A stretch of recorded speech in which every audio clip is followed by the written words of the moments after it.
Pronto, então, bom dia a todos. Hoje é dia 13 de agosto, sexta-feira 13. Nós estamos começando mais uma aula de Direito Penal 4. E o tema de hoje são crimes contra a administração pública, né? Já estamos chegando aí ao fim do nosso curso. Faltam ainda algumas aulas. E esses crimes contra a administração pública, eles são aqueles que colocados aí no último título do Código Penal. Uma vez, né, já se falou que o Código Penal ele é distribuído, né, os crimes ao longo dele pela ordem de preponderância, de importância.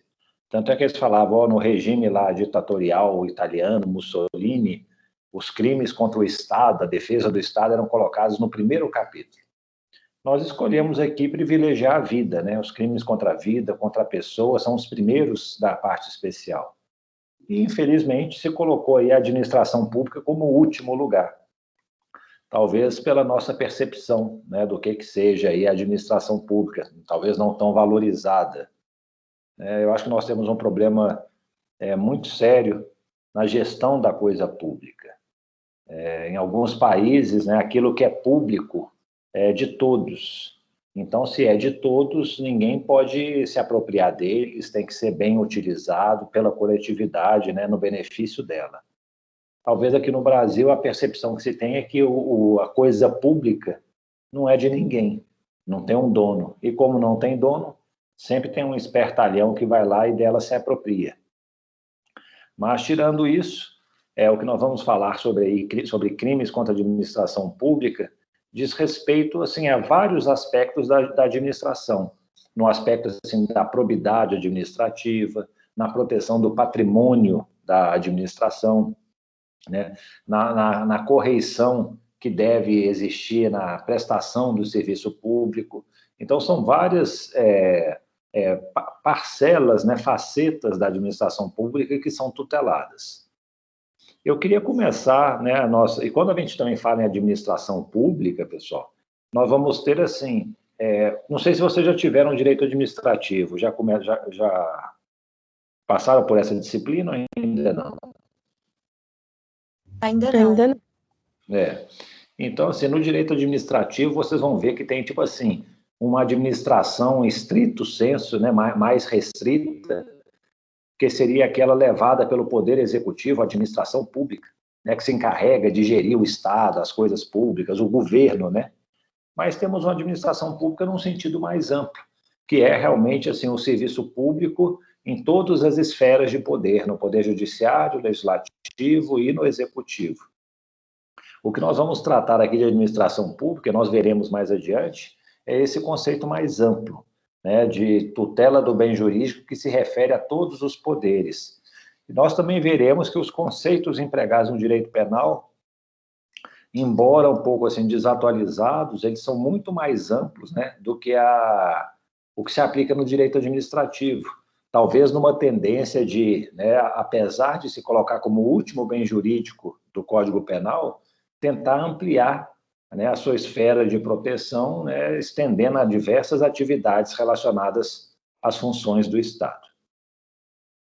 Então, vamos lá, eu queria começar aqui com vocês, deixa eu só ajeitar aqui pronto. Falei que não ia ter nenhuma questão hoje em dia, né, assim, nenhum caso para ser examinado, mas eu queria que vocês respondessem essa questão. Pensem, dê uma olhada.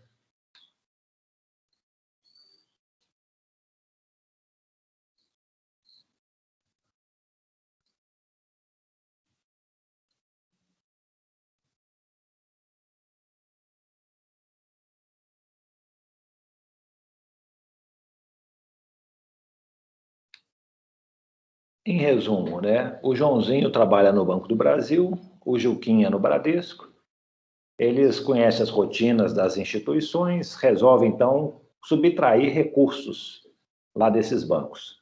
Num determinado dia, eles combinam, cada um individualmente, vai lá para o banco onde trabalha, o Joãozinho do Banco do Brasil subtraiu 5 mil, o Juquinha do Bradesco subtraiu 10 mil reais.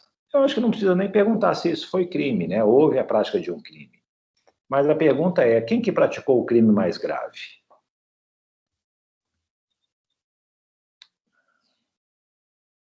O que é que vocês me dizem? É possível estabelecer uma gradação entre as condutas?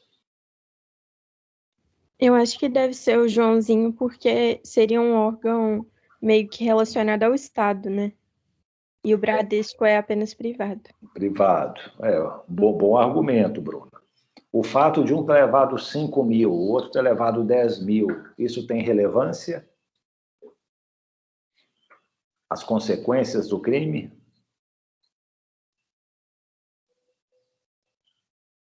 Talvez na hora de combinar a pena, mas eu acho que abstratamente o fato de ter sido cometido contra o Banco do Brasil por violar a administração pública deve ter uma pena abstrata maior. É mais ou menos por aí, né? A gente imagina, eles ocupam o mesmo cargo, vamos supor que os dois são assim, bancários, mexem lá, tem rendimento ao público, tudo. Houve realmente divergência nos valores que foram subtraídos, mas imagine que tenha sido o mesmo valor. A princípio, a conduta seria a mesma. Mas, assim, a gente tem que verificar, peraí, qual que é a função realmente exercida por cada um? Um vai ser considerado, para efeitos penais, funcionário público. O outro não, vai ser um funcionário, né, um empregado de uma empresa particular. E, normalmente, né, nos crimes contra a administração pública, a gente verá o tratamento mais gravoso é dado ao funcionário público. Então, ele vai responder por um crime de peculato, que tem uma pena que varia de 2 a 12 anos.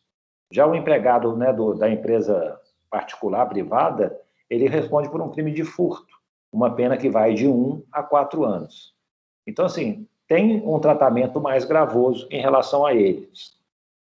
E o que poderia, talvez, né, tipo assim, como o Marcos falou, em termos abstratos, sim, né, a tipificação vai ser em tipos distintos, né, em crimes, artigos do Código Penal distintos. Mas, no momento de se fixar a pena, pode fazer uma ponderação. Ó, tá bom, eu vou colocar uma pena mínima aí, talvez, para o que trabalha no Banco do Brasil, porque o valor foi menor, para o outro uma pena um pouco mais elevada, considerando que ele subtraiu o dobro né, do companheiro. Mas, assim, em termos assim genéricos, como é que fala? Abstratos mesmo, né, na fase assim de previsão de crimes e penas, a tendência é que se aplique penas mais graves para aquele que comete um crime no exercício das funções. Isso aí é até uma característica do Código Penal em geral, né? Nós temos as agravantes lá, e uma delas é justamente para aquela pessoa que pratica uma infração no exercício do cargo. Como é que está dividida a administração pública, né?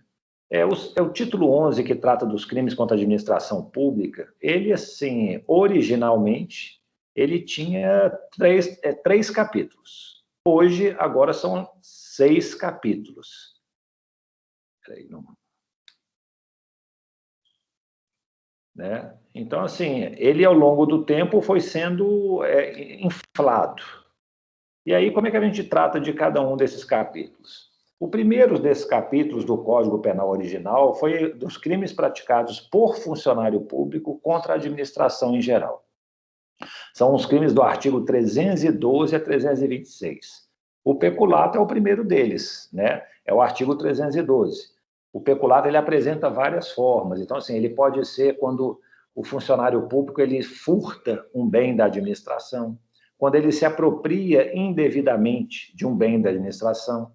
Então, eles falam, tem um peculato furto, tem um peculato apropriação, que são figuras similares, né, ao Código Penal, o nosso crime de furto e de apropriação indébita.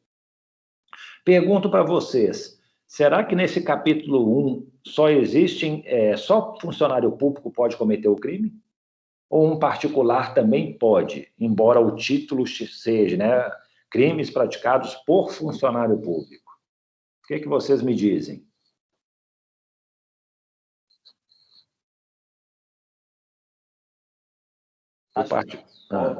Talvez. Com algum público. Como é, Marcos? Para mim, travou um pouquinho. Não, se for um caso de fazer em coautoria com algum outro funcionário público, embora um não fosse. Isso, exatamente, é essa a questão. né? A princípio, só funcionários públicos cometem essas infrações do artigo 312 a 326. Mas, se por acaso o particular, que junto com o funcionário público pratica a infração, é aquela questão do concurso de pessoas. Ser funcionário público é uma circunstância elementar dessas infrações aqui. Então, o que vai acontecer? Vai se estender ao particular a qualidade de funcionário público. Ele também vai ser punido, né, pela prática de um crime contra a administração. A gente fala assim, ó, em crimes, quando se fala em crimes desse 312 a 326, em crimes funcionais. Não se confunde isso, pessoal, com crimes de responsabilidade. Na verdade, crimes de responsabilidade, né, às vezes a todo tempo, sobretudo aí no atual governo, se fala, o presidente cometeu crime de responsabilidade, não sei o quê, crime de responsabilidade. Isso aí são infrações político-administrativas. O que isso significa? Significa, assim, que tem previsão na Constituição, tem previsão numa lei específica, a Lei 1079 de 1950, mas, assim, a punição para essas situações são punições políticas. Suspensão do exercício do cargo público, o impedimento. Então, por exemplo, a última presidente nossa, né, a Dilma Rousseff, ela se submeteu a um processo de impedimento. Ela foi acusada de praticar um crime de responsabilidade. Na verdade, assim, em termos penais, não é efetivamente um crime, né? É uma infração político-administrativa. Então, às vezes, o pessoal confunde e fala assim, isso aqui é um crimes praticados por funcionário público, são crimes de responsabilidade. Não, podem ser chamados de crimes funcionais. E esses crimes funcionais, né, que são caracterizados pela função que a pessoa possui, eles podem se chamar de crimes funcionais próprios e crimes funcionais impróprios. Um crime funcional próprio, né, por exemplo, a prevaricação. Prevaricação é você deixar de praticar um ato de ofício ou praticar um ato contra disposição expressa de lei para satisfazer um interesse ou sentimento pessoal. É uma coisa típica de crimes contra a administração pública. Você não encontra nada parecido no resto do Código Penal. Então, eles falam assim, isso aqui é específico, é próprio da administração, é um crime próprio. Agora, nós temos os crimes impróprios, que seria o quê? Existe a figura na administração pública e existe uma figura similar no Código Penal, em outro capítulo. Então, o peculato é o mais claro exemplo. Eu posso cometer um crime contra o Banco do Brasil, subtraindo bens, é um peculato, se eu sou funcionário público. Se eu sou funcionário do Bradesco e também subtraio bens, eu não vou cometer um peculato, eu vou cometer um furto. Ou seja, eles são figuras similares. Se são similares, não é uma conduta específica da administração. E aí eles chamam de crime, né, crime funcional impróprio. Temos aqui também a figura do capítulo 2, crimes praticados por particular contra a administração em geral. São condutas que estão previstas no artigo 328 a 327. E aí eu faço a mesma pergunta para vocês. Poderia, por exemplo, um funcionário público, no exercício da função, praticar alguma dessas condutas aqui do artigo 328 a 337? Aqui está falando que o título diz, são crimes praticados por particular contra a administração em geral.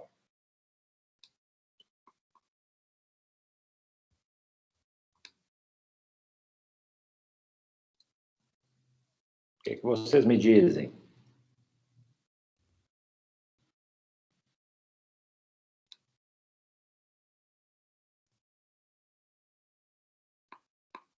Eu fico pensando o seguinte, às vezes, né, os títulos podem ter alguma relevância, né, na interpretação dos tipos penais.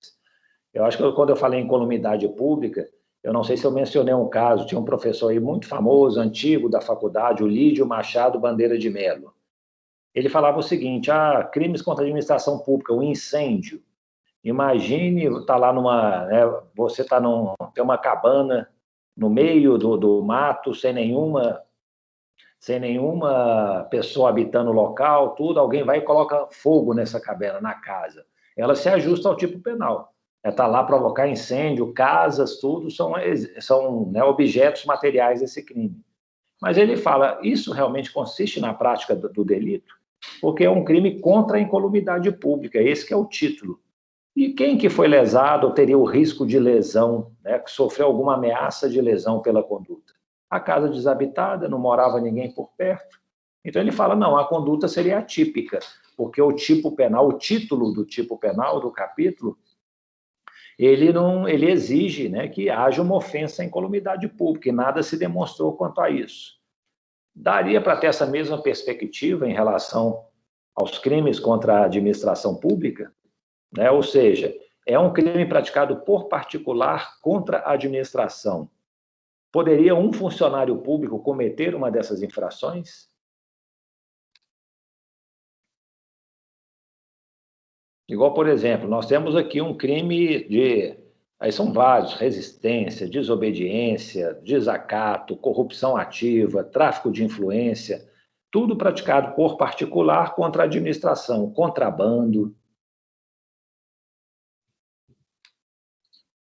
Mas existe uma previsão de um crime igual, tipo, parecido no particular e no funcionário público? Ou não existe essa coincidência? Alguns pode até existir, mas a maioria não, viu, Marcos? Seria realmente assim, voltado aí para essa situação específica contra a administração pública. Igual, por exemplo, o desacato. O que é desacato? Desacato é você, né, não dá, né? Assim, é você ofender, desprezar um funcionário público que está exercendo sua função em razão dela. Então, assim, um outro funcionário público exercendo a função dele poderia desacatar outro funcionário público e praticar essa infração? Assim, eu suponho que sim, porque todo funcionário público é particular em algum aspecto da vida dele. Então, talvez, se ele fizesse a conduta fora do exercício do cargo dele, ou onde o cargo dele não fosse relevante, suponho que sim. A princípio, assim, se estiver fora das funções, a gente fala, não, então ele está como particular, né? A questão, e ela surgiu muito em relação ao crime de desobediência, é um crime também previsto aí nesse capítulo, né? É o crime previsto no artigo 330, desobedecer a ordem legal de funcionário público. O que acontecia? Era muito comum um funcionário público, às vezes, desobedecer uma ordem judicial. Aí, quando ele ia ser processado por desobediência, falava, peraí, ó, eu sou um funcionário público no exercício das minhas funções, eu não sou um particular, então eu não posso ser o sujeito ativo desse crime, que está previsto no capítulo dos crimes praticados por particular. Ô, pessoal, e eu já penei muito com isso, viu? Às vezes eu dava ordens judiciais, era sobretudo em questões previdenciárias, né, ações contra o INSS. Então, assim, eu concedi uma aposentadoria para uma pessoa, falava, INSS, implante o benefício em 60 dias, 90 dias. Passava um ano e o INSS não tinha implantado. E aí, durante esse um ano, ficava lá a parte reclamando, falava, excelência, meu Deus do céu, não está pagando isso, não está não sei o quê, a pessoa está passando fome, blá, blá, blá. E ficava lá, idas e vindas, cumpra isso, só vou fixar multa, vou não sei o quê. Até chegar na questão mais extrema, né, que é o direito penal, fala assim, ó, você vai responder pelo crime de desobediência. E aí eles alegavam isso, falavam, oh, não, na verdade eu não sou particular, eu sou um funcionário público no exercício da função. Eu acho que isso aí chegou até o Supremo, o STJ, eles já devem ter sentido na pele essa situação, e eles chegaram, acho que é por uma questão talvez até pragmática, falaram, ó, o funcionário público, ainda que exercendo suas funções, ele também pode praticar esses crimes. Então, assim, o título, né, do capítulo do Código Penal, do capítulo 2º, ele não limita os sujeitos ativos. A princípio, mesmo o funcionário público no exercício da função, ele pode cometer infração. Então, assim, fica meio que um chumbo trocado. O particular, no capítulo 1, em coautoria, ele pode cometer um crime praticado por funcionário público. Por sua vez, o funcionário público, né, ainda que no exercício das funções, dependendo do caso que se analisa, ele pode cometer um crime como se fosse, né, naquele capítulo praticado por particulares. Hoje em dia melhorou muito, né? O INSS já tem uma estrutura toda montada para poder cumprir ordens judiciais e tal. De vez em quando tem algum descumprimento, alguma coisa assim. Mas, assim, antigamente, no início, quando tinha, né, havia, e eu falo de coisa aí de 15 anos, a prática dessas infrações eram muito mais comuns. E não era raro esses servidores públicos serem processados efetivamente por crime de desobediência. Mas vamos avançar aqui. O capítulo 2A. O que foi esse capítulo 2A? O capítulo 2A foi introduzido, né, aí não é em 1940, é em data mais recente, né, são os crimes praticados por funcionário público contra a administração estrangeira. Não, perdão, são os crimes praticados por particular contra a administração pública estrangeira. E o que aconteceu? Qual que é, assim, né, a essência dessa incriminação, desse tipo penal, por que ele existe? O Brasil costuma aderir a tratados internacionais, né? Então, assim, havia um tratado de combate à corrupção praticada contra a administração pública. E esse tratado internacional foi objeto de adesão pelo país. Uma das obrigações do tratado era que o país que aderisse a ele estabelecesse internamente, em âmbito doméstico, a incriminação de pelo menos 2 infrações, a corrupção ativa e o tráfico de influência. E dito e feito. Então, logo o Brasil aderiu a esse tratado, né? Ele, em 2002, editou uma nova lei, e essa lei ela introduziu o capítulo 2A no Código Penal. Esse capítulo 2A tem três artigos. O crime de corrupção ativa em transação comercial internacional. O que é corrupção ativa, gente? É o particular que oferece uma propina, o suborno, né? Ele promete, oferece, dá vantagem a um funcionário público estrangeiro. Ou então o tráfico de influência em transação comercial internacional. O que é o tráfico de influência? É quando você solicita, exige, cobra uma vantagem de uma outra pessoa sob o pretexto de influenciar no ato praticado por um funcionário público estrangeiro. Então, tipo assim, ó, se você me der X, eu conheço o funcionário que é o responsável por essa licitação, eu vou lá conversar com ele e você vai ter certeza de que vai ganhar essa licitação, né, ainda que de forma escusa. Então, assim, são infrações que o Brasil resolveu, né, incorporar ao seu ordenamento, e o objetivo é o quê? Não apenas, né, esse capítulo do Código Penal, ele quer proteger o governo, né, a administração pública interna, mas também quer proteger a administração pública em caráter internacional. Então, assim, eles consideram como administração pública estrangeira vai ser o quê?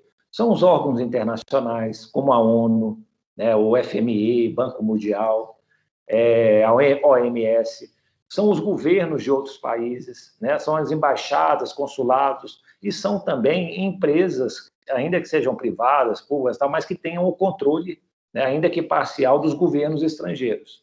Então, assim, um estrangeiro, né, um brasileiro, aliás, que vai oferecer uma vantagem devida para um funcionário da Pemex, Petróleos Mexicanos, que tem escritório aqui no Brasil, a respeito de uma licitação, tal, ele está cometendo uma dessas infrações aqui, previstas nos crimes contra a administração pública.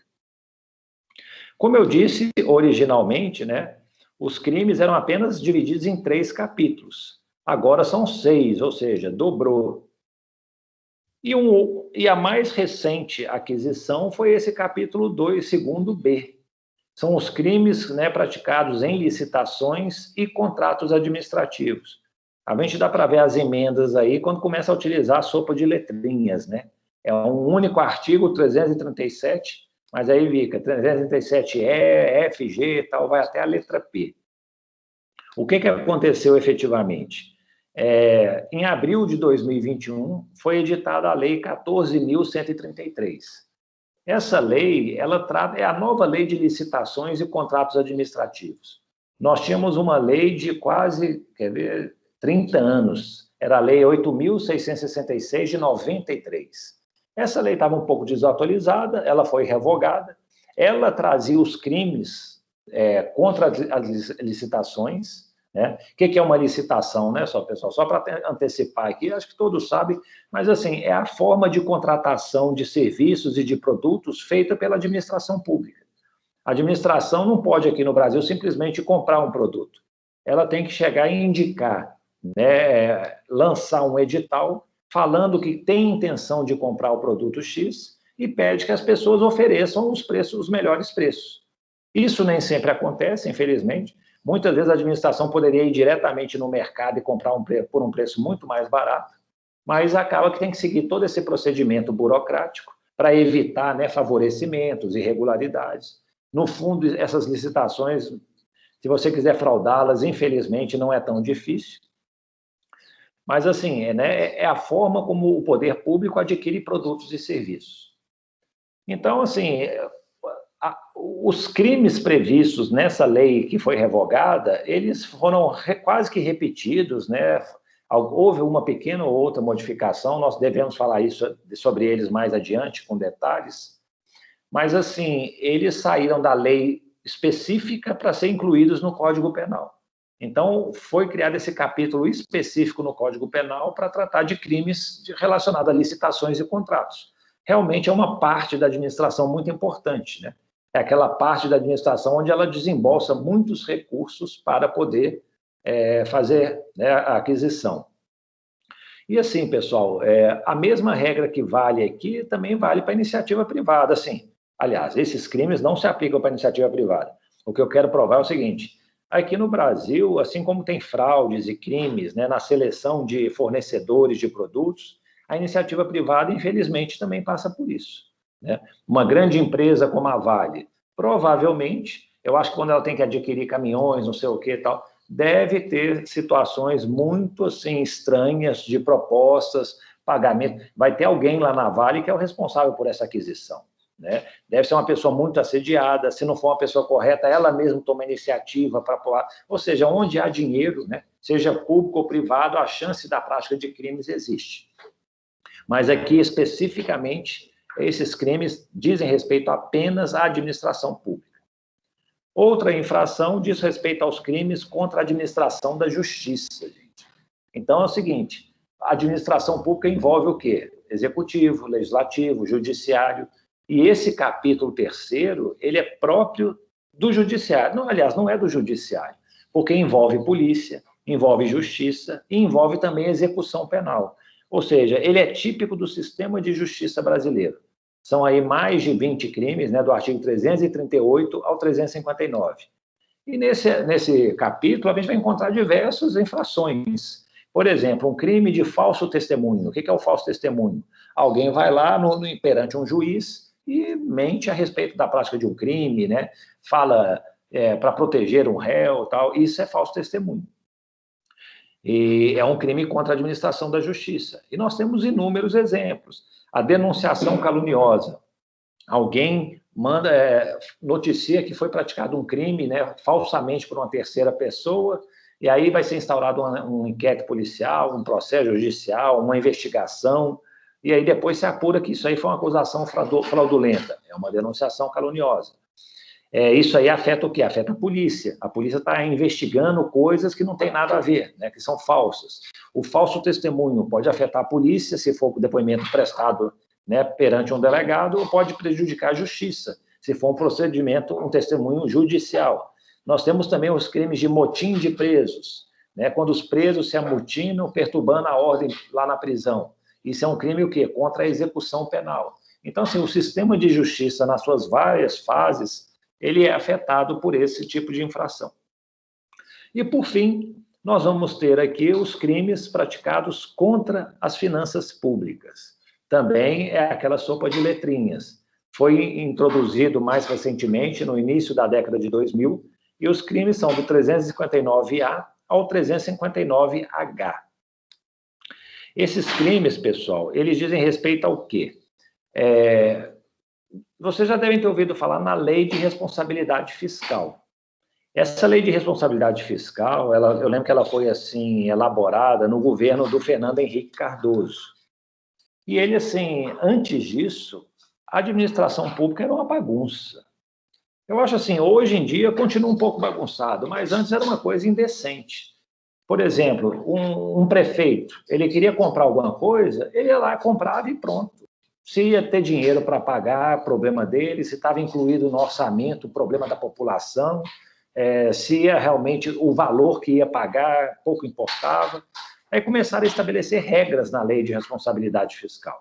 Então, por exemplo, eles estabeleceram lá, o orçamento do judiciário, tudo, ele não pode ultrapassar 6% do orçamento do Estado, né, nos estados. Então, por exemplo, o Tribunal de Justiça ele não pode ter um orçamento infinito. Se por acaso isso aconteceu, foi, por exemplo, feito um concurso para juízes de direito recentemente. O tribunal não tinha dinheiro para contratar, para convocar todos os juízes. Eles falaram, a lei de responsabilidade fiscal, nós estamos no limite dos nossos gastos. Então, o que eles fizeram? Num ano chamou uma parte dos juízes, no outro ano chamou outra parte, no outro chamou a terceira parte. Eles foram fazendo aos poucos. Antigamente, o que acontecia? Chamava tudo, mesmo sem dinheiro, eles pediam mais dinheiro para o Estado dava mais, o governo dava mais dinheiro para eles e assim. Então, começou a estabelecer mais responsabilidade, efetivamente, no gasto público. E aí, o que eles fizeram? Ao mesmo tempo, chegaram, mas vamos então punir criminalmente quem não segue a lei. E aí estabeleceram diversas infrações penais relacionadas a quem gasta dinheiro público. Então, por exemplo, quem ordena uma operação de crédito sem autorização legislativa. Então, por exemplo, um governador do estado, ele quer pegar dinheiro fora emprestado, lá do FMI. Ele não pode simplesmente ir lá no FMI fazer o acordo e pegar o dinheiro. Ele vai precisar da aprovação da Assembleia Legislativa. Então, começou a ter regras. A Assembleia pode chegar e falar assim, peraí, isso aqui não é o melhor interesse do Estado, nós não vamos aceitar isso. E aí o empréstimo não vai poder ser contratado. Então, assim, tem diversa ordenação de despesas não autorizada. É você não ter toda despesa do Estado tem que ter autorização legal. Então, por exemplo, a gente faz um orçamento, para que é o orçamento anual? A gente vai chegar e falar assim, aqui, gente, esse é o orçamento de 2021. No ano anterior, a gente faz todos os gastos do Estado, é uma previsão de gastos, isso aí tem que ser aprovado pela Casa Legislativa. Então, se no ano posterior ao orçamento, à lei orçamentária, você começar a fazer gastos não previstos, isso é crime. A pessoa vai ser, o responsável por esses gastos vai ser punido criminalmente, né? Então, a lei veio com essa intenção, a lei de responsabilidade fiscal, trazer racionalidade e responsabilidade nos gastos públicos. E o Código Penal veio aí, né, a reboco, trazendo aí a reboque, né, reboco é de parede, veio a reboque para poder trazer aí punição para condutas que fossem, né, ilícitas. Pessoal, vamos avançar. Queria mostrar para vocês o seguinte, um funcionário público que pratique uma conduta ilícita, ele pode ter diversas consequências. Ele pode ter uma responsabilidade civil, uma responsabilidade penal ou uma responsabilidade administrativa. Qual será que vale mais? Dá para a gente estabelecer uma regra? Dá para a gente chegar e falar assim, essa aqui é a que mais vinculante, essa é a mais forte. O que vocês pensam? Vejam vocês um exemplo. Eu estava falando do Tribunal de Justiça, juiz, vamos continuar no Tribunal de Justiça. Tem um servidor público lá, ele é responsável por recolher custas. Na verdade, pessoal, isso já não é mais assim, né? As custas já são pagas no banco automaticamente, mas imagine que tem um setor lá em que ele recolhe essas custas processuais tal, e ele é responsável por colocar nos cofres públicos. Ele vai pegar essas custas e começa a desviar. Num dia pega um pouquinho, no outro dia vai pegando um pouco, tal, até ser descoberto. Ele vai ser descoberto e o que acontece? Eles vão instaurar um processo administrativo contra o servidor. Ele corre o risco de perder o próprio cargo, né? Então, assim, tem um processo administrativo, responsabilidade administrativa. Ao mesmo tempo, ele provocou prejuízo para o Tribunal de Justiça, ele desviou muito dinheiro. O Tribunal de Justiça vai chegar e falar assim, peraí, você tem que me devolver esse dinheiro. Vai ajuizar contra ele, talvez, uma ação civil, uma ação, né, querendo que seja implantada aí a responsabilidade civil do servidor. E, ao mesmo tempo, pessoal, ele praticou um crime, não? Um peculato. Ele se apropriou de recursos valendo-se da facilidade do cargo dele, que propiciava. Então, ele pode penalmente também responder por isso. Não é muita coisa, não, pessoal? Excesso de punição? O que vocês me dizem?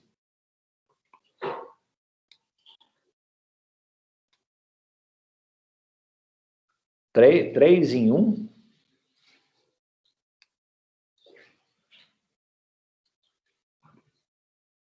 Não é um bis in idem, né? Tanto se fala no direito penal.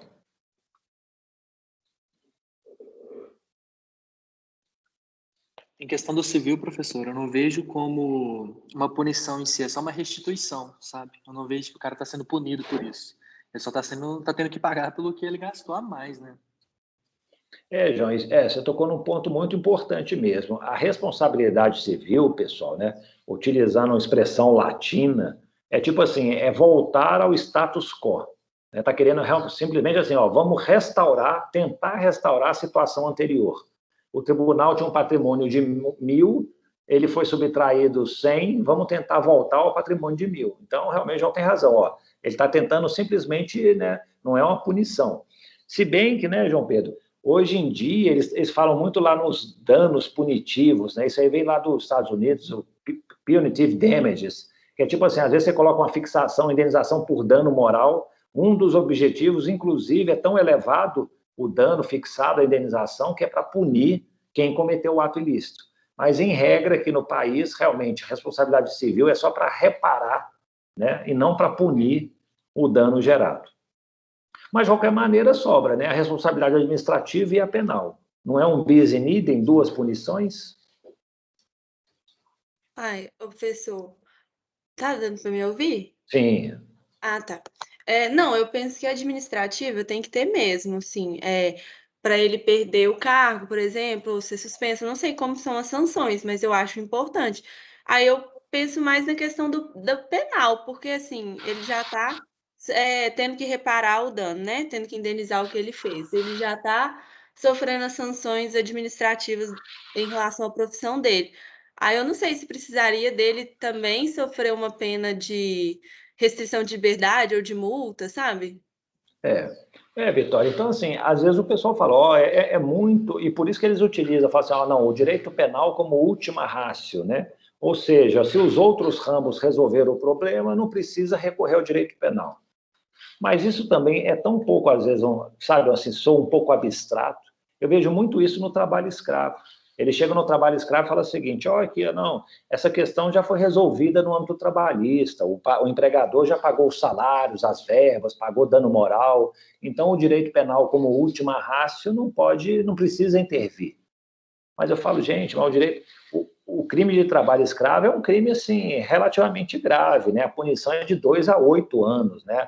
Dependendo da pena que se fixar, não aplica substituição por pena restritiva de direitos. Né? Eles falam que é um crime que atenta contra a dignidade. E eles, que eu falo, é o Supremo Tribunal Federal. Então, assim, será que isso aí é uma questão, uma mera irregularidade trabalhista por direito penal não intervir? Então, assim, o que se tem nesse sentido é o seguinte, o direito penal talvez ele não seja chamado a intervir quando existe uma sanção administrativa que é aplicada assim, independentemente, mas o problema é esse, não tem muito critério. Eles falam, por exemplo, num crime de frustração de direito assegurado em lei trabalhista. Eles às vezes falam assim, não, se todos os direitos trabalhistas foram restaurados por meio de um processo, uma ação, uma reclamatória trabalhista, a princípio o direito penal não teria um papel de provocar essa restauração, ele seria desnecessário. Mas e os bens jurídicos imateriais, né, como a dignidade, o patrimônio, a probidade na administração, tal, que dificilmente vão ser restaurados apenas por uma indenização, né, ou por um pagamento. Então, assim, tem questões assim que ficam um pouco descobertas. Então, o que normalmente se entende? Se entende que essas três responsabilidades, elas são independentes, elas têm total autonomia, elas podem ser aplicadas independentemente uma da outra e, infelizmente, um servidor público, um funcionário público que pratique um ato ilícito, dependendo do caso, ele vai responder nas três esferas. E aí, gente, eu coloquei essa divisão aqui para mostrar o seguinte. Na responsabilidade penal, para que ela esteja caracterizada, o que precisa acontecer? Precisa da prática de uma infração penal. Tem que ser um crime ou uma contravenção previstos em lei. Como é que a gente apura a responsabilidade penal? Por meio do processo criminal, o processo penal. Tem que ser oferecida uma denúncia, ele vai responder essa denúncia, ao final pode vir uma sentença condenatória ou não. Caso seja condenado, qual que é a sanção que se prevê no processo penal? É uma pena. Aí nós temos pena privativa de liberdade e a pena de multa. A pena privativa de liberdade, por sua vez, ela pode ser substituída, né, por uma sanção restritiva de direitos, prestação pecuniária, limitação de fim de semana, prestação de serviço à comunidade. Como é que funciona a responsabilidade civil? Tem que ser uma ação ou omissão que pode ser dolosa ou culposa que vai gerar um dano, né? Então, assim, eu bati meu carro no outro. Eu posso ter, né, foi uma ação minha, foi uma ação culposa e eu provoquei um dano alheio. Eu vou ter que reparar esse dano. Como é que eu faço essa reparação? O ideal é que não se recorra à justiça, né, pessoal? É uma resolução alternativa dos conflitos. Eu coloquei aqui hack. Às vezes, outro dia eu estava lá distraído, eu dei uma esbarrada no carro da frente. Aí eu conversei com o rapaz, tal, ele me ligou depois, eu falei que ele tinha um carro muito antigo, já mal conservado. Eu falei que eu te dou, não vou nem acionar seguro, mexer com isso, tal, vamos estabelecer um valor. Aí ele falou, não, R$200. Não, então tá, R$200. Depositei para ele assinou um termo para mim, pronto. Evitei a justiça. E eu reparei um dano que eu provoquei culposamente. Agora, às vezes não se faz um acordo, né? Não se consegue resolver. Então, a gente precisa de um processo judicial. Vai ter que ter uma sentença determinando o quê? Um valor de uma indenização. É muito comum a gente falar, indenização por dano moral, o que é isso? Às vezes foi praticado um ato ilícito, esse ato ilícito gerou um dano, e em razão do dano gerado, a pessoa tem direito a uma indenização. Nós temos a indenização do dano material, que realmente, às vezes, é um desembolso de dinheiro que acontece, aqui, ó, você destruiu o meu carro, eu gastei R$1.000 para consertar, então você tem que me devolver os 1.000. E pode ser um dano moral, que aí não tem um valor, né, são bens, assim, mais pessoais, né, a questão da tranquilidade da pessoa, a honra, o bom nome e tal, diversos elementos imateriais, né, não palpáveis, não tangíveis, que foram afetados por uma conduta de terceiro. Então, a reparação que se dá normalmente é em dinheiro. E, por fim, gente, nós temos a responsabilidade administrativa. O que acontece? A pessoa, quando pratica um ato ilícito, ele é chamado de falta disciplinar. O que se faz? Cometido uma falta disciplinar, vamos fazer um PAD, que é um processo administrativo disciplinar. No final desse PAD, o que vai acontecer? Vai ser imposta uma sanção disciplinar. Vocês têm ideia de que tipo de sanção que pode ser estabelecida para o funcionário público? Ele pode ser preso, por exemplo, a título de sanção disciplinar? Acho que não, acho que ele só não pode ser reeleito, por exemplo, ou participar de outro concurso, não sei. O que normalmente acontece? O pessoal aí, cada ente da federação, ele vai ter a sua forma de responsabilidade, né? A sua legislação específica. Então, nos servidores públicos federais, nós temos a Lei 8.112. No servidor público estadual, temos outra lei. Os municipais também, aqui em Belo Horizonte. Então, assim, nós temos que ver a que órgão, né, a que ente da federação o funcionário está ligado e o tipo de punição que se prevê. Mas, assim, tomando como exemplo a legislação federal, um servidor público federal, né, da UFMG, por exemplo, que pratique uma falta disciplinar, ele pode ter uma pena de advertência, ele pode ter uma pena de suspensão da função. Essa suspensão pode ser de 30 dias, pode ser de 90 dias, e ele fica sem trabalhar e sem receber o salário. Nós temos uma pena. Vocês sabem qual que é a diferença dessas duas palavras aqui, ó?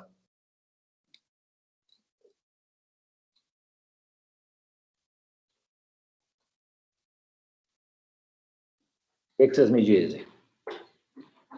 Se eu falar para vocês que eu já fui exonerado, vai mudar o conceito que vocês têm de mim? Do serviço público? Chega assim, nossa, aquele ali foi exonerado das funções, que absurdo, o que ele fez de errado? Mas, na verdade, pessoal, é o contrário. Exoneração é quando você sai do serviço público, assim, voluntariamente, ou porque, né, ou você foi nomeado para um cargo que de ampla, né, nomeação, e a pessoa não quer mais que você continue lá, né? Então, por exemplo, um ministro, né, o presidente nomeou um ministro, não quer que o ministro continue, o ministro, sei lá, vai sair, eu falo, presidente, vou fazer um tratamento de saúde, eu não quero continuar no cargo, ele vai ser exonerado. Agora, a demissão é uma punição. Demissão é aquele funcionário público que cometeu algum ato ilícito, foi feito um processo administrativo e, no final, ele foi demitido, ou seja, ele recebeu a mais grave punição, que é ser demitido do serviço público. Então, assim, eu fui exonerado quando eu era juiz estadual, eu pedi minha exoneração para assumir o cargo de juiz federal. Mas agora, se eu fosse demitido do cargo de juiz, eu pratiquei alguma coisa errada. Só que o juiz tem uma vantagem, né, pessoal? Não sei se você sabe, né? Ele é indemissível. Sabem qual que é a maior pena que um juiz pode sofrer? Caso pratique algum mal feito aí no exercício das funções?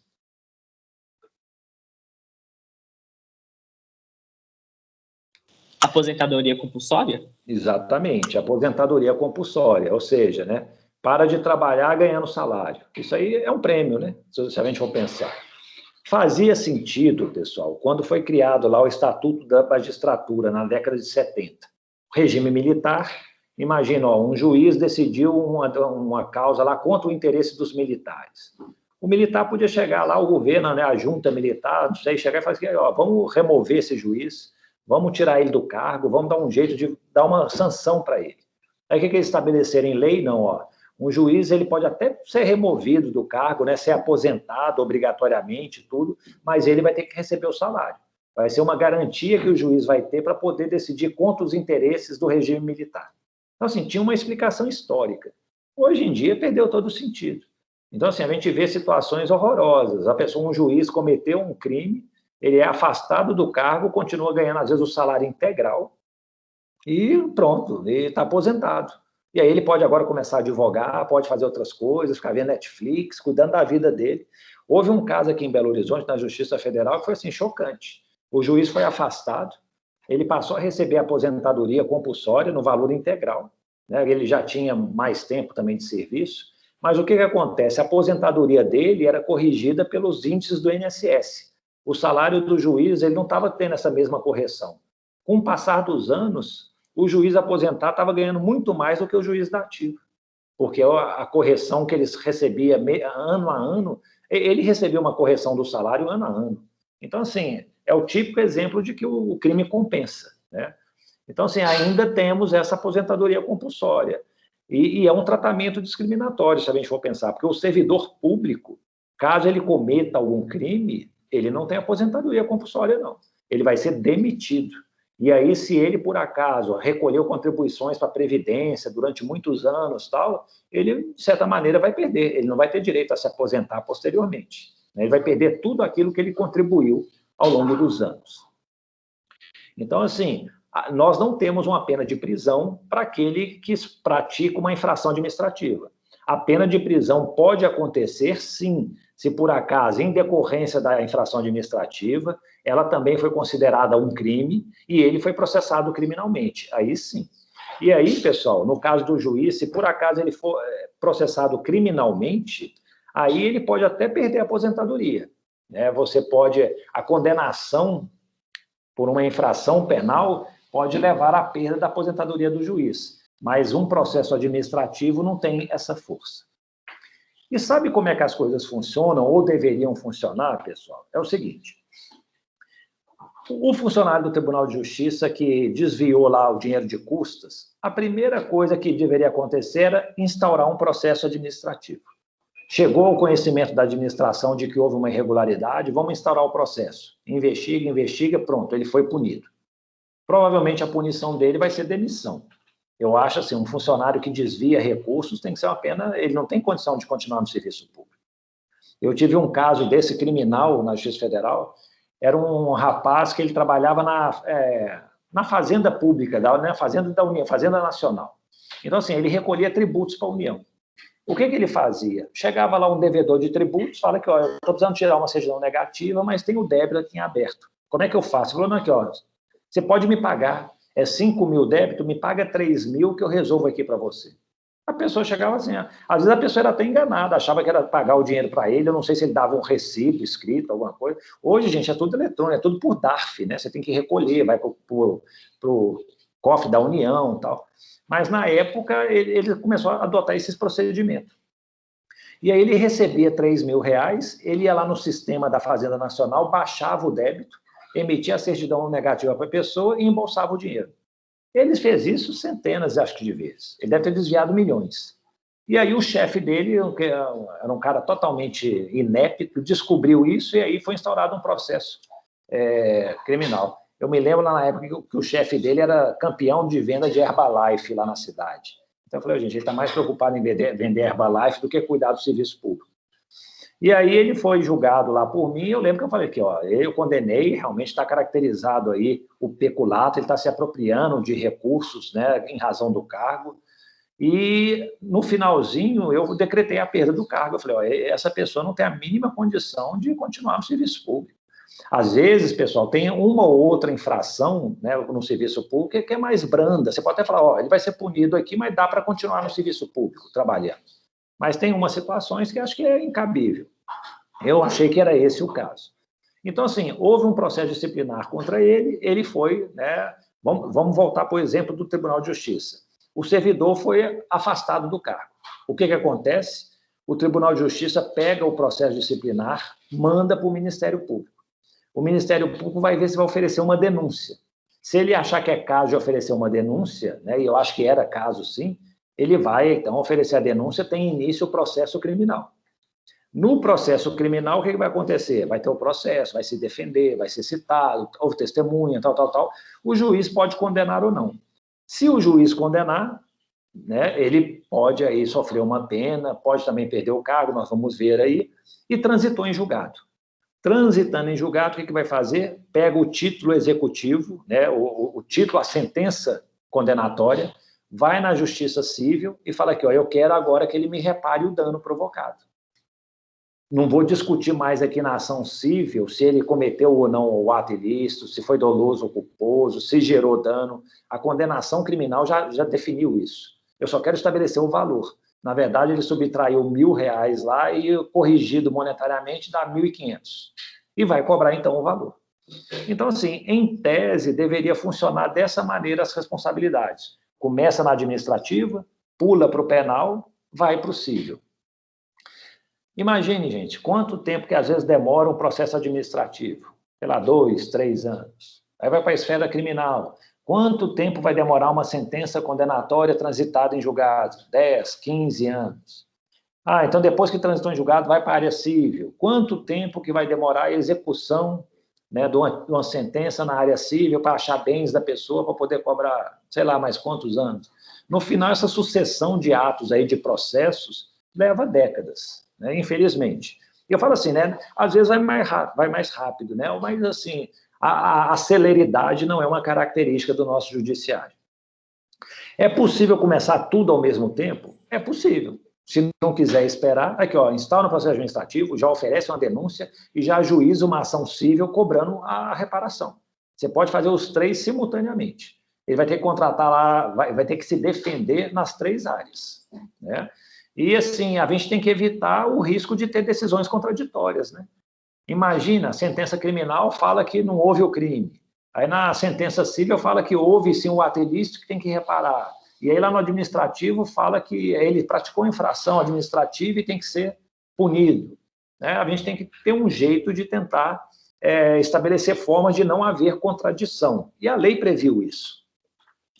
Eu falei para vocês, pessoal, nessa sequência, que a lógica é essa.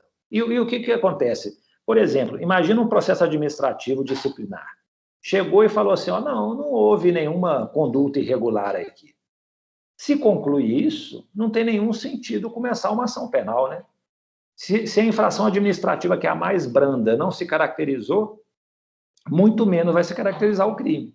Então, assim, essa sequência tem essa lógica também, Se esse aqui não é positivo, o administrativo, acho que nem precisa começar o penal. O civil pode até ver, não sei, mas também a tendência é de que não funcione. Mas, assim, como o nosso Brasil é muito rico de coisas assim irregulares, eu já peguei situações aqui em que absolveu administrativamente e o Ministério Público processou criminalmente. Foi um caso até interessante. Eu me lembro, eram policiais rodoviários federais. O que aconteceu com esses policiais? Eles foram acusados de ter exigido uma vantagem indevida de um caminhoneiro. E aí, durante o processo administrativo, eles foram absolvidos. Aí o Ministério Público, apesar, né, ele recebeu cópia do processo administrativo, mas ele resolveu oferecer a denúncia. Eu falei, gente, que estranho. absolvido administrativamente, depois está sendo denunciado. Não tem muito sentido isso. E aí eu fui ler com mais detalhes, e falei, nossa, tem toda a razão de estar sendo denunciado. Qual que era o caso? 2 policiais rodoviários federais pararam um caminhão num posto, estava lá um motorista e um ajudante dele. Aí chegaram e falaram aqui, ó, vamos começar a criar dificuldade, desce aí. Aí desceu. Vamos entrar aqui dentro da nossa guarita, entrar lá no posto da polícia. E o ajudante ficou no caminhão. O ajudante viu que o motorista estava demorando, ligou para o chefe dele e falou aqui, ó, chefe, ó, tá aqui, não sei o quê. Depois o motorista saiu e falou assim, ó, estão querendo bola, né? Estão querendo dinheiro. Aí ele falou, ó, chefe, estão exigindo dinheiro da gente, não sei o quê, o que a gente faz? A gente paga? Ele falou, não paga não. Eu vou entrar em contato aqui. Foi uma coisa meio de filme americano. Ele entrou em contato com a Corregedoria da Polícia Rodoviária Federal. A Corregedoria, na hora, foi lá no posto, pegou um carro, né, a equipe da Corregedoria, e foi verificar. E aí o que aconteceu? Quando a Corregedoria chegou, quais que eram as provas que tinha? Os policiais negaram. Mas tinha a palavra do motorista, tinha a palavra lá, a versão do ajudante dele. Eles encontraram na lata de lixo um papel. Sabe como é que estava escrito o papel, gente? Era tipo assim, o policial, acho que com medo de falar alguma coisa, de ser gravado, ele escreveu num papelzinho assim, ó, 300, que era R$300 de propina. Aí o cara, não tem jeito não, é muito caro, tal. Ele riscava 200. Não, continua caro, não sei o quê, riscado 150. E aí jogou, acho que ele ia pagar os 150, jogou no lixo esse papelzinho. E aí o motorista falou aqui, ó, eles pediram essa propina aqui, ó, eles até escreveram. Outro detalhe, o tacógrafo do caminhão mostrou que o caminhão ficou parado no posto umas 2 horas. Qual que era a irregularidade, o motivo do caminhão estar parado no posto 2 horas? Não apontaram nenhuma irregularidade no caminhão, entendeu? Depois eles foram verificar, o caminhão estava com documentação toda correta, o transporte da carga também. Então, assim, tinha muito indicativo de que houve a prática do crime. E eles foram absolvidos, a impressão que eu tive, sei lá, eles fizeram alguma coisa muito errada lá, corporativa, na Polícia Rodoviária Federal para absolver. Então, assim, excepcionalmente eu recebi aquela denúncia. Eu falei, não, tem elementos aqui indicativos de crime, sim. Vamos apurar o que aconteceu. Como eu saí da cidade antes de... né, eu não fui responsável pelo julgamento. Mas, assim, é uma situação totalmente atípica. Em regra, o processo criminal só vai começar se, por acaso, se apurou uma responsabilidade administrativa. Né? Porque, para ter o mais, a gente talvez precise do mínimo que o menos também esteja caracterizado. E aí, gente, a questão das contradições, né, nas decisões. É possível ter contradição? Pode. Né? O juiz civil fala uma coisa, o juiz penal fala outra. Como é que se resolve isso? A solução que se encontrou foi essa. Ó. É uma sentença penal condenatória, pessoal. Pronto. Ponto final. Se condenou no criminal, tem que condenar nas outras áreas todas. Ela é vinculante. Então, por exemplo, condenou criminalmente, tem que indenizar o dano gerado. Por isso que não precisa se discutir no processo civil se tem ato ilícito, se houve realmente responsabilidade. Não. A sentença penal já falou que houve. No juízo civil, só vai executar a sentença penal, ou seja, eu quero apurar o valor, definir qual que é o valor devido para receber esse valor. A perda do cargo. Nós temos o artigo 92 do Código Penal. Aqui, ó, o funcionário público que comete um crime no exercício do cargo, ele pode perder o cargo. Em que circunstâncias? Se a pena for igual ou superior a 1 ano. E também um detalhe, né, gente? O tratamento do servidor público é sempre mais rigoroso. Ainda que seja um crime que não tenha relação com o cargo, se ele for condenado a uma pena de 4 anos, ele pode perder o cargo. Então, por exemplo, um funcionário público foi acusado de um estupro. Tem nada a ver com o exercício da função dele. Ele foi condenado a pena mínima 6 anos, ele pode perder o cargo. O que eu falo que é um efeito não automático? É porque o juiz ele tem que expressamente se manifestar a respeito. Se o juiz não fala nada, o funcionário mantém o cargo. Então, gente, nesse caso que eu tive lá do servidor da Fazenda Nacional, que ele ficava lá pegando o dinheiro e depois ele dava baixa lá nas dívidas. Eu falei expressamente na sentença que ele não tem condição de continuar no serviço público, tem que ser determinada a perda do cargo. Acho que teve um processo administrativo e não tinha dado em nada, entendeu? Eu falei, não, vai ter que perder o cargo, sim. E aí, o quê? Ele foi condenado a uma pena superior a 1 ano num crime praticado contra a administração pública. Ok? A indenização, pessoal, nós temos previsão no Código de Processo Penal, né, que é a indenização decorrente do dano, e tem um elemento interessante também, O artigo 387, inciso 4º do Código de Processo Penal, prevê que o juiz criminal ele pode fixar um valor mínimo de indenização. Então, por exemplo, na sentença, ele condena o Joãozinho pela prática do peculato contra o Banco do Brasil, que ele subtraiu R$5.000, pena de 2 anos. Mas eu também vou condenar o Joãozinho a pagar uma indenização de R$5.000 ao Banco do Brasil, que é justamente o valor que ele subtraiu. Então, assim, o juiz criminal hoje, ele pode estabelecer indenização na sentença penal. É uma forma de ter que evitar, né, o juízo cível, mas é mais uma discussão lá no juízo cível a respeito do crime. O problema, pessoal, a sentença condenatória é até fácil de resolver, né? Ela vincula os demais. O problema é a sentença absolutória. A sentença absolutória, ela vai ter peculiaridades. Se eu absolvi penalmente, não significa que, tipo assim, está absolvido no âmbito administrativo e está absolvido no âmbito civil. Só vai estar quando ela for vinculante. Quando que uma sentença penal absolutória é vinculante? Eu estou falando referência aqui ao artigo 386, pessoal, é do Código de Processo Penal. Lá fala os tipos de sentença que nós temos no nosso ordenamento penal.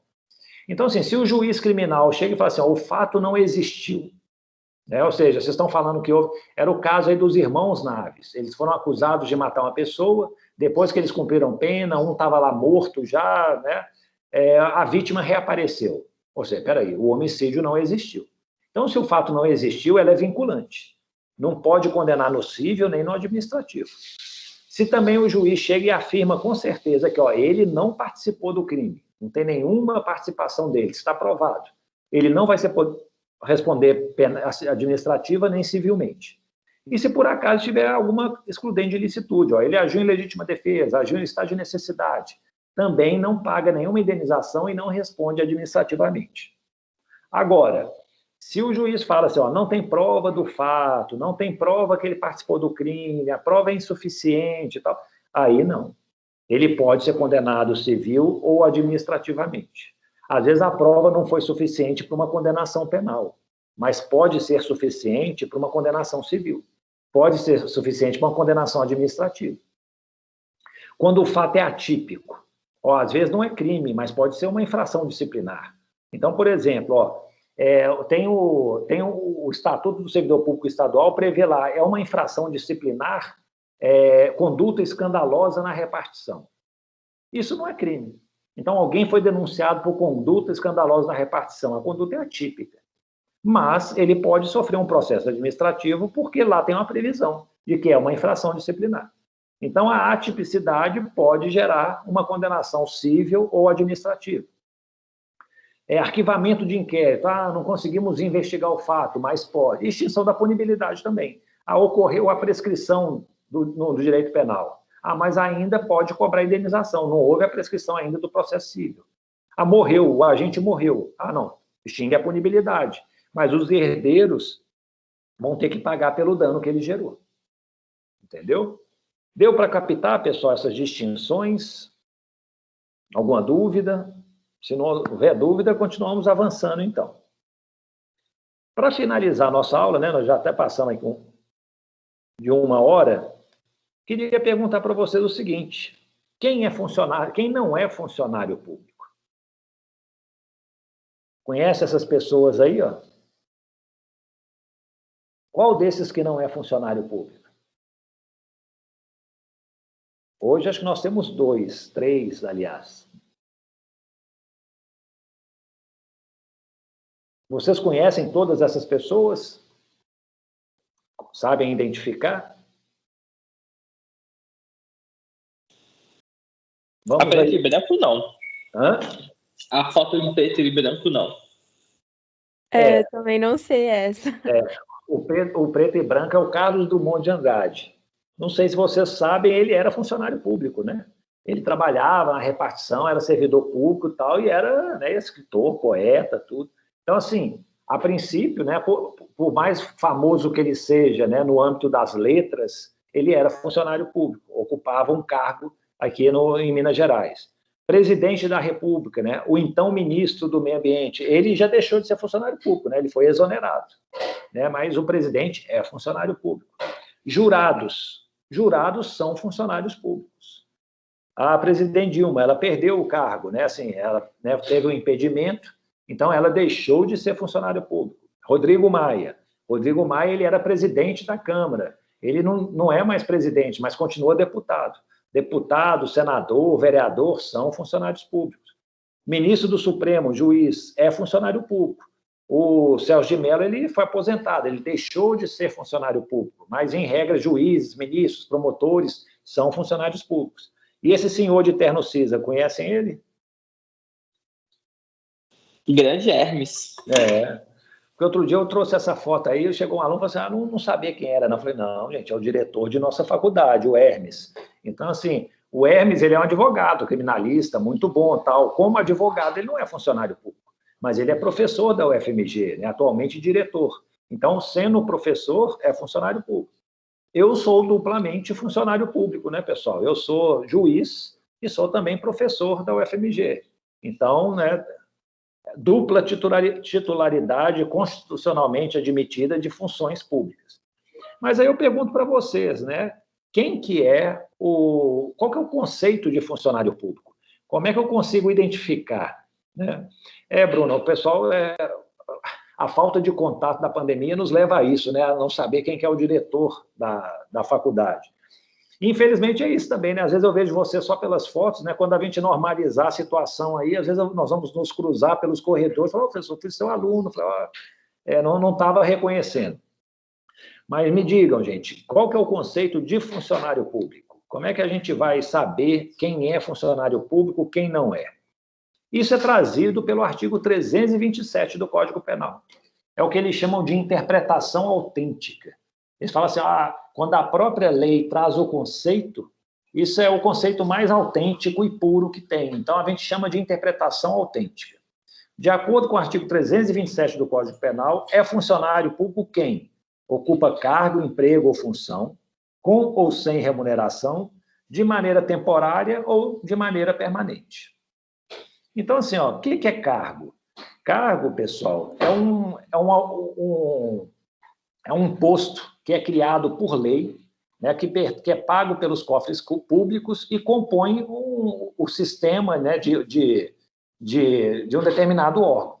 Então, por exemplo, vai ter concurso para servidor do Tribunal de Justiça de Minas Gerais. Mas tem cargo vago? Não tem, gente. As pessoas se aposentaram, tem cargos lá vazios. O que é esse cargo vazio? Tem a previsão em lei daquele cargo, ele vai ser pago pelo cofre público e ele vai ser o ingresso por meio do concurso público. Não, mas a Justiça Federal também está querendo fazer um concurso, mas ela não tem cargo público disponível. O que vai ter que fazer? Vai ter que aprovar uma lei no Congresso Nacional, criando lá 100 cargos públicos de analistas judiciários, com a remuneração, com a previsão de remuneração na lei orçamentária, com tudo isso, tal, para poder habilitar a pessoa. O que é o emprego? Emprego, pessoal, é a função, a ocupação que é regulada pela CLT. Mesmo em alguns órgãos públicos, a pessoa não ocupa um cargo público, ela tem uma relação de emprego. Ela assina a carteira de trabalho dela e ela é contratada. O Banco do Brasil, acho que funciona dessa maneira. A Caixa Econômica Federal, mesma coisa. Eles podem até ter um concurso para poder ingressar, mas depois que ingressa, eles não ocupam um cargo, eles exercem lá, eles têm um emprego, né? Paga na carteira de trabalho, registra tudo lá, a forma de demissão, né, aí no direito do trabalho a gente fala de dispensa, né? A forma de dispensa é diferente de quem ocupa um cargo público, né? Quem ocupa o cargo público tem que passar por um processo administrativo para poder ser exonerado, né, para ser demitido. Agora, na iniciativa, né, na Caixa Econômica, no Banco do Brasil, a princípio, poderia, né, demitir sem ter esse processo administrativo. E o que é função? Função é tudo aquilo que não é cargo, não é emprego, mas é uma atribuição que é exercida no âmbito dos 3 poderes, executivo, legislativo e judiciário. Então, por exemplo, o jurado ocupa uma função. Ele é chamado para julgar determinado processo no tribunal do júri. O mesário em eleições, ele ocupa uma função. Não é um cargo previsto em lei, não é um emprego, não é remunerado, e ele exerce uma função pública, uma atribuição. Com ou sem remuneração? Normalmente, gente, o funcionário público recebe remuneração. Mas tem cargos, né? Talvez não, perdão, cargos não, mas tem funções, como eu já mencionei, do júri, do mesário, eles não têm remuneração nenhuma. A UFMG, às vezes, tem a figura do professor voluntário. O que é o professor voluntário? Alguém que se dispôs a trabalhar, exercendo aí uma função pública, né? Mas que não vai receber nada por isso. É diferente, talvez, de um professor substituto. O professor substituto, ele tem lá... O professor substituto, na verdade, ele vai ser um emprego, sabe? Não é nem um cargo. É um emprego, ele assina um contrato de trabalho e é um contrato transitório. Vai durar só por um certo período. Outros são permanentes. A maioria dos servidores, todos os professores da faculdade, né, tirando os substitutos, são permanentes. Eles só vão sair de lá, provavelmente, se aposentar ou, se fizerem alguma coisa errada, forem demitidos, né? Tem cargos que exigem mais do que a permanência. Por exemplo, juízes, eles são vitalícios. Para poder tirá-los de lá, o processo administrativo é insuficiente. Precisa de um processo criminal para ele poder perder o cargo, para ele poder perder a aposentadoria. O máximo que acontece com ele é ele receber a aposentadoria compulsória, né? Então, assim, a vitaliciedade é uma garantia maior ainda do que essa permanência. Pessoal, mas não é só isso. Também é considerado servidor público aquele que trabalha numa entidade paraestatal. Só um pequeno detalhe, pessoal, essa nomenclatura aí está tudo ultrapassada, viu? Funcionário público, hoje no direito administrativo, nem se fala mais. Antes de funcionário público, que é a nomenclatura de 1940 do Código Penal, passamos aí na Constituição para servidor público, e atualmente o pessoal fala em agente público, né, a doutrina administrativa mais moderna. Então, quando fala em funcionário público, os administrativistas até arrepiam, mas é a nomenclatura do Código. Então, assim, no âmbito penal ainda se fala em funcionário público. Entidade paraestatal também é uma coisa totalmente atrasada. Antigamente, antes da Constituição, se falava entidades né, paralelo ao Estado. Foram órgãos, entidades criadas para ajudar o Estado a fazer a sua função. Hoje em dia, a gente fala administração direta, indireta, autarquias, empresas públicas e tal, né, mas o Código utiliza essa entidade paraestatal. Então, assim, o que nós vamos ter? Nós vamos ter autarquias. Autarquias são entidades criadas por lei, né, elas têm autonomia financeira, orçamentária, têm personalidade jurídica própria e tal. Exemplos: o INCRA, o INSS na Previdência, o IBAMA, a Loteria do Estado de Minas Gerais. Empresas públicas, o que são? São também, a criação é autorizada por lei e o capital é todo público. Então, a Caixa Econômica Federal, o capital é todo do governo, o Correios também, o BDMG, né, Banco de Desenvolvimento de Minas Gerais, todo o capital é público. Sociedade de Economia Mista, parece muita empresa pública, mas é também, a diferença é que o capital é misto, parte pública, parte privada. Então, assim, são empresas que até têm ações em bolsa, Banco do Brasil, Petrobras, CEMIG. O Estado, às vezes, né, por exemplo, o Estado de Minas comanda a CEMIG. O Banco do Brasil, também o governo federal comanda o Banco do Brasil. A Petrobras nem tanto, né? Tem muita ingerência lá, mas o comando é uma outra forma de gestão. Mas, assim, o capital é público e privado. E nós temos as fundações, né? Que é uma dotação patrimonial, uma fundação que tem por objetivo auxiliar o Estado no desempenho de funções essenciais. Então, a Fundação Nacional do Índio, a Fundação Nacional de Saúde, a Fundação Hospitalar do Estado de Minas Gerais, ou seja, todos esses órgãos, pessoal, são criados para ajudar o Estado a fazer sua função. Por exemplo, o governo federal podia administrar as pensões, aposentadorias da população sem nenhum problema, mas ele achou mais fácil criar o INSS, que é o Instituto Nacional do Seguro Social, para exercer essa específica função. Está trabalhando aqui é funcionário público. Pessoal, mas não é só isso. Também é funcionário público quem trabalha numa empresa, ainda que seja privada, contratada ou conveniada pela administração, para exercer uma típica atividade pública. Então, por exemplo, a UFMG resolveu contratar professores da FGV para dar aulas. No momento que eles começam a dar aula, eles são considerados funcionários públicos. É uma empresa privada que foi contratada para prestar uma atividade típica da UFMG, dar aulas, ensinar. Agora, nós temos na UFMG aí o vigilante, nós temos na UFMG o pessoal da limpeza. Eles não exercem uma atividade típica da UFMG, que é ensinar. eles exercem uma atividade acessória, né, que ajuda a vigilância patrimonial, a limpeza da instituição. Então, assim, eles não são considerados funcionários públicos. Tem que ser alguém contratado para exercer uma típica atividade do órgão que o contratou, tá bom? E aí vai ser considerado. Então, no fundo, pessoal, a dúvida só qualquer é quem não é funcionário público. Na verdade, na dúvida, uma sugestão minha, falem que é funcionário público. Porque, assim, a chance de acertar é muito maior. Hoje em dia, só para dar exemplo, que eles falam assim, ó, não é funcionário público. Eles falam, ó, o inventariante judicial. O que é o inventariante judicial? Uma pessoa morreu, deixou bens, não deixou herdeiros, não deixou nada, está lá aquela massa de patrimônios.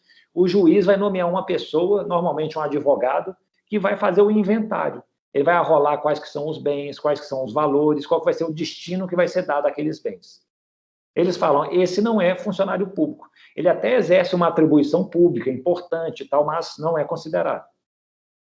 Mas, em regra, estagiário é funcionário público? Ó, dependendo de onde é o estágio, é funcionário público. É estagiário da Justiça Federal? É funcionário público. Eu já condenei, infelizmente, estagiários, né, gente? A gente acha que estagiários, né, é uma categoria, assim, né, infensa a qualquer prática ilícita, mas não, acontece com todos. Então, era um estagiário que trabalhava na Caixa Econômica Federal. Ele, junto com um funcionário da Caixa, começaram a contratar empréstimos nas aposentadorias dos idosos. E aí começava a pegar um dinheiro para eles. Isso foi descoberto. O funcionário da Caixa perdeu, né, foi demitido, né, CLT lá, carteira de trabalho. O estagiário cancelaram o contrato dele imediatamente, mas os dois responderam criminalmente. E os dois se apurou lá no curso do processo que eles realmente praticaram um crime, né? E aí foram condenados. Crimes contra a administração pública. Ok? Pessoal, dúvidas, alguma questão? Hoje foi uma aula exclusivamente expositiva, né?